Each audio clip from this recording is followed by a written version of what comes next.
232번 협회의 공제사업에 대한 설명 중 맞는 것은 1. 협회는 매년도의 공제사업 운영실적을 협회부를 통하여 공제계약자에게 공시해야 한다. 물론 협회부에도 해야 되죠. 근데 협회부만이 아니라 요거 좀 문제가 있는 게 일간신문과 협회부에 공시하고 인터넷 홈페이지에 게시함으로써 공제계획자에 공시해야 합니다. 정확한 지문이 아니니까 틀렸죠. X. 2번 국토교통부 장관은 협회가 공인중개사법을 준수하지 아니하여 공제사업의 건전성을 해할 우려가 있다고 인정되는 경우에는 이에 대한 시정을 명할 수 있다. 맞습니다. 3번 금융감독원의 원장은 공제사업의 건전성을 해할 우려가 있는 경우에는 협회의 공제사업에 대하여 검사를 할 수 있다. 이거 전제 조건이 있었죠. 금융감독원장 마음대로 하는 것이 아니라 국토교통부 장관으로부터 요청이 있어야 돼요. 지금 요청에 대한 얘기가 없으니까 이 지문은 틀린 겁니다. 4. 공제사업 운영 실적을 공시하지 아니하거나 공제 규정 등의 조정 개선에 불응한 자는 100만원 이하의 과태료에 처해진다. 100만원 아니라 500만원입니다. X.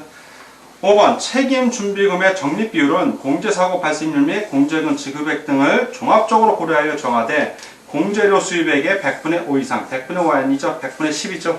100분의 10 이상으로 정한다. X. 다 X고 하나만 O 맞는 걸 고르니까 232번은 2번이 답이 되겠습니다. 다음 문제를 보겠습니다. 233번 공인중개사 법령의 내용 중 옳은 것은 1. 개업 공인중개사로 등록한 자는 등록한 날로부터 공인중개사협회의 회원이 된다. 협회 회원이 되는 것은 아닙니다. 가입을 해야 됩니다. X. 2. 공인중개사협회는 개업 공인중개사의 손해배상 책임을 보장하기 위하여 공제사업을 하여야 한다. 할 수 있다지 하여야 한다는 아닙니다. X.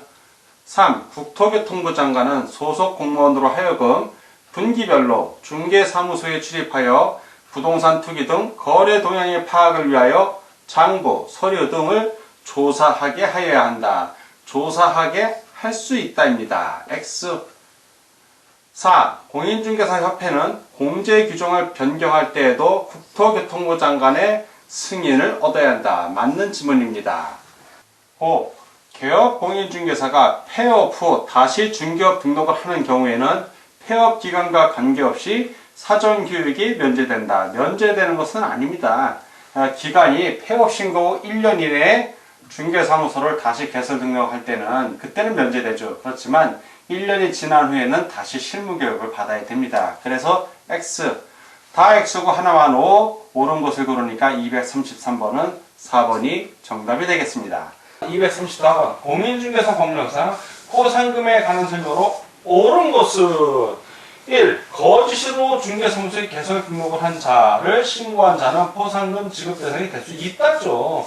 자, 틀렸고요. 없다라고 됐으니까. 2. 포상금을 한 건당 50만원입니다. X. 3. 등록관청은 공인중개사 자격증 양도 대여를 사유로 포상금을 지급한 경우 자격증을 교부한 시도에 그 사실을 통보해야 한다. 자, 이런 규정은 없습니다. 포상금 지급 규정은 없습니다. 자, 공인중개사 자격증 양도 대여에서 어떤 행정처분을 했다면 뭐 등록 취소 처분이라든가 그렇게 했을 경우에는 뭐 통보할 수도 있지만 단순히 포상금을 지급했다는 이유만으로 시도에 통보하는 건 아닙니다. 4번 폐업 후 중개업을 한 자를 신고한 자는 포상금 지급 대상이 된다. 잘 보십시오. 폐업을 했어요. 그러면 공인 중개업자가 아니다. 아니다. 근데 중개업을 했어요. 그러면 폐업 후 중개업을 해서 무등록 중개업자입니다. 무등록 중개업자를 신고한 거니까 포상금 지급 대상이 되는 거 맞습니다. 5번 등록관청은 하나의 사건에 대하여 2건 이상의 신고가 공동신고가 아니라 2건, 별건이에요. 별건. 접수된 경우에는 신고자에게 포상금을 균등하게 배분하여 지급한다? 아니죠. 균등하게 배분하는 게 아니라 최초로 신고한 사람 먼저 우선입니다. 최초로 신고한 자에게 포상금을 지급하는 겁니다. X, 다 X고 하나만 O. 자, 그리고 옳은 걸 고르니까 234번은 4번이 정답이 되겠습니다. 235번 공인중개사 법령상 포상금에 관한 설명 중 옳은 것은 1. 등록관청은 중개의뢰인과 직접 거래한 위법 개업 공인중개사를 등록관청이나 수사기관에 신고 또는 고발한 자에 대하여 포상금을 지급할 수 있다. 중개의뢰인과 직접 거래한 개업공인중개사가 아니라 무등록, 부정등록, 양도 대여등을 한 개업공인중개사입니다. 그래서 1번은 X. B. 등록관청은 포상 대상에 해당하는 자가 행정기관에 의하여 발각되기 전에 등록관청이나 수사기관에 신고 또는 고발한 자 모두에게 포상금을 지급한다. 모두가 틀렸죠? 이건 모두가 아니라 검사가 공소제기 또는 기소유예 결정을 한 경우에 한하여 포상금을 지급하는 겁니다. 그래서 2번도 X. 3. 포상금의 지급에 소요되는 비용은 전액 국고에서 보조될 수 있다. 전액이 아니라 50% 이내입니다. 50% 이내에서 국고에서 보조하는 것입니다. 그래서 X. 4. 등록관청은 포상금의 지급을 결정하고 그 결정일부터 2월 이내에 포상금을 지급하여야 한다. 2월이 아니라 1월입니다. 1월. 그래서 X. 5. 등록관청은 하나의 사건에 대하여 2건 이상의 신고 또는 고발이 접수된 경우에는 최초로 신고 또는 고발한 자에게 포상금을 지급한다. 맞습니다. 다 X고 하나만 O, 옳은 것을 고르니까 235번은 5번이 정답이 되겠습니다. 236번 공인중개사법상 포상금 제도에 관한 설명 중 틀린 것은 틀린 걸 고르는 문제입니다. 1. 포상금 지급에 소요되는 비용 중 국고에서 보조할 수 있는 비율은 50%이니까 100분의 50 이내로 한다. 맞습니다.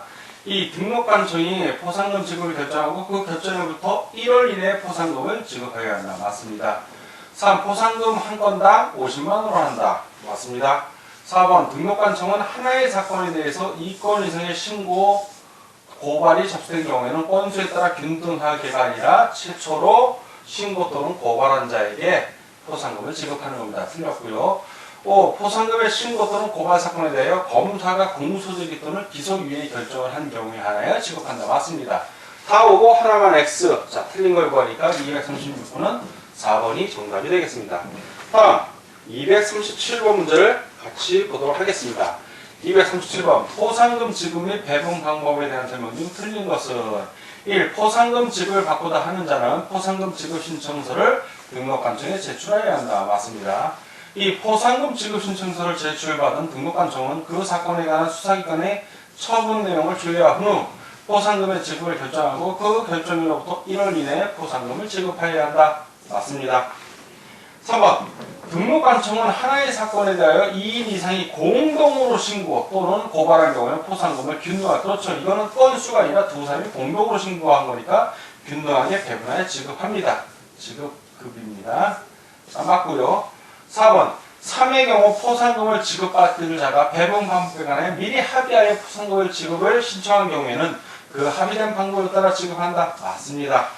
5번 등록관청은 하나의 사건에 대하여 2건 이상, 다른 거죠. 건수가 신고 또는 고발이 접수된 경우에는 포상금을 균등하게 아니라 먼저 신고 또는 고발한 자에게 배분해 지급하는 겁니다. X 다 오고 하나만 X 틀린 걸 구하니까 237번은 5번이 정답이 되겠습니다. 238번 공인중개사 법령상 당해 지방자치단체의 조례가 정하는 바에 따라 수수료를 납부하여야 하는 것으로 옳게 짝져진 것은 기업, 분사무소 설치 신고를 하는 자에 수수료 납부합니다. 니은 중개사무소 개설 등록을 신청하는 자 수수료 납부합니다. 디귿 공인중개사 자격증을 보급받는 자 수수료 납부 없습니다. 그냥 시도지사한테 받습니다.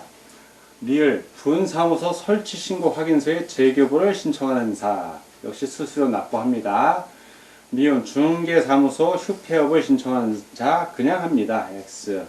자, 옳게 짝져진 거 기억, 니은, 리을을 고르라는 얘기죠. 기억, 니은, 리을 1번에 있네요. 그래서 238번은 1번이 정답이 되겠습니다. 239번 공인중개사 법령상 3년 이하의 징역 또는 3천만원 이하의 벌금에 처해지는 것으로 옳게 짝져진 것은 기업, 다른 사람에게 자기의 성명을 사용하여 중개 업무를 하게 한 자. 이것은 1년 이하의 징역 또는 1천만원 이하의 벌금입니다. 니은 이중으로 중개사무소에 개설 등록을 하거나 2 이상의 중개사무소에 소속된 자. 역시 1년 이상의 징역 또는 1천만원 이하의 벌금에 해당이 됩니다.